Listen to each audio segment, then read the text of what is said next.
It has been a long-stated goal of President Donald Trump's to help bring the war in Gaza to an end, and he is now on his way to the region after helping broker a ceasefire agreement that so many hope will lead to a permanent end of the conflict.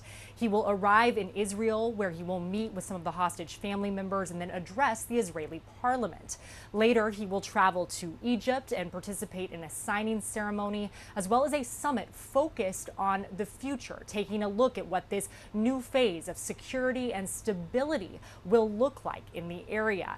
And he is receiving credit for his efforts here. Several world leaders have acknowledged his diplomatic efforts prior to this trip, and they're on the ground in Tel Aviv while speaking. Trump's envoy, Steve Witkoff, his son-in-law, Jared Kushner, who have both been involved in talks, and Trump's daughter, Ivanka Trump, they were met with chants of "Thank you, Trump," multiple times.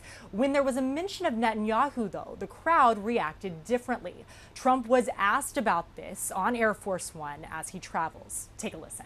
When Steve Witkoff was in Hostages Square last night, he mentioned Prime Minister Netanyahu and the crowd booed. I wondered if you saw that and what you made of that. I also saw the crowd cheer when he mentioned Trump, like really cheer, and it's an honor.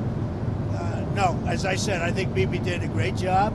I had some words with him a couple of times where I didn't agree, and he was always, he was the right guy at the right time. Trump was also pressed on what's next, and the reporter that asked the question specifically referenced some comments from Netanyahu earlier in the day, where he suggested that Israel's military operations were not entirely over. Trump was adamant in his response, stating, quote, "The war is over." While this is a big moment, there are still a lot of questions. It's important to note that Trump's announcement of this agreement on phase one of his proposal did not address some key sticking points, including Hamas disarmament, as well as the future governance of Gaza.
Fighting so long and so hard that they don't know what the they're doing.